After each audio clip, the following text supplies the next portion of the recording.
Yo, what's up? Kumusta mga marites? Samahan nyo nga muli ako sa ating muling paggala. Matagal-tagal na rin ng huli ako muling nagtampisaw. Ang destinasyon natin ngayon ay isa sa mga beach dito sa Infanta, Quezon. Kasama ang ating mga maiingay na kapitbahay. Siyempre, kasama na ako doon. Medyo maulan at marami kaming nadaanan landslide prone areas. Bukod dun marami ding sirang daan. Kaya naman kada ahon at daan sa gilid ng bangin talaga namang napapa-in Jesus name ako.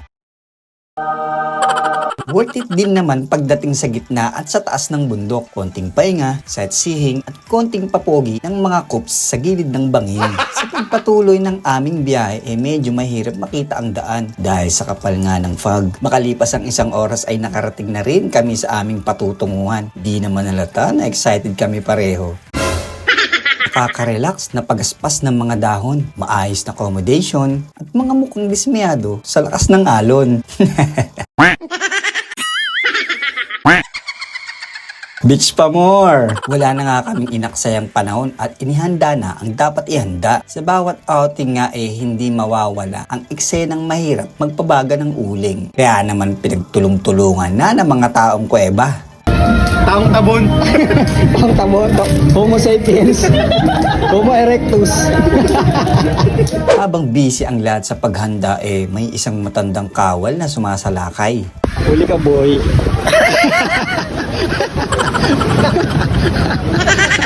Naghanda rin pala ako ng kunting palaro. Bale, ganito gagawin natin. Paano sa mukha to? Di ba nakapila? Tapos tatakbo papunta doon. Tapos magsusunod na yung tapos gaganin dito. Kailangan nakatutok dito ha.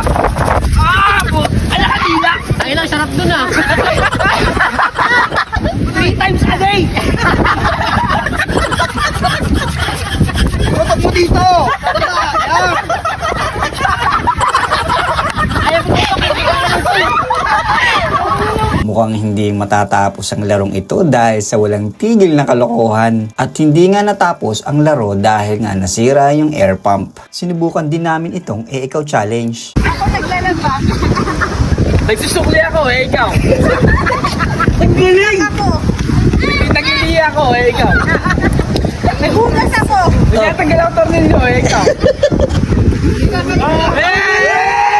O, kamusta? Tatlo pa kaming kupal. Pilayan ako, ikaw. Bilayan ka? Hindi ko na alam Yan na po! Ay po! Tayo na. Ako nagsiselfie, ikaw. Tagsag. Ay, ako nag-yosi, ikaw. Ako nag-jogging, ikaw.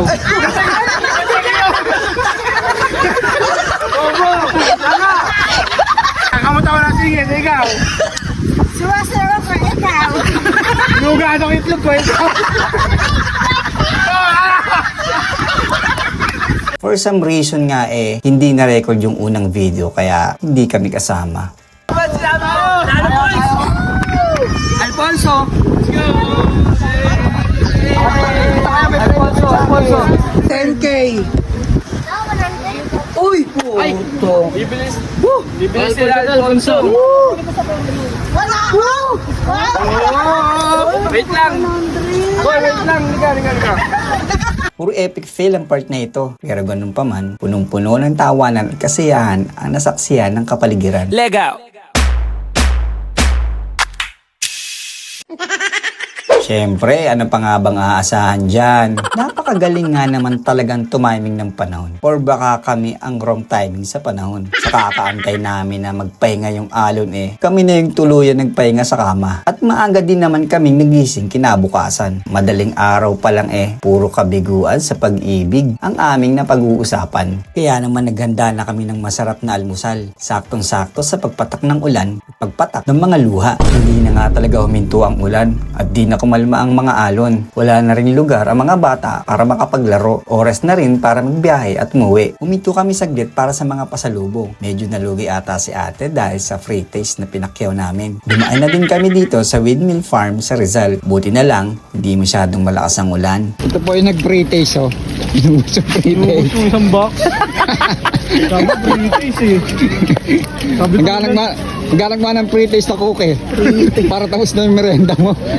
Galit tuloy yung tendero. Grabe, ang laki at ang taas. Iuuwi ko sana para meron kaming fan sa bahay. Makapal din ang fog, kaya walang masyadong view. Hindi rin kami nagtagal dahil gutom na rin ang mga chikiting. Dito pala kami napadpad at ang akala ko namamalik mata ko. Tama pala ang basa ko. Tamang higop muna ng sabaw habang nag-aantay ng mga order. Masarap daw ang lugaw overload. Parang gala lang namin. Ang daming ganap. Alam mo bang sa bawat masasayang moment sa buhay ng isang tao, merong kalakip na kalungkutan tulad nito. Ngunit kahit ganun pa man, dapat tuloy pa rin ang takbo at biyahe ng buhay.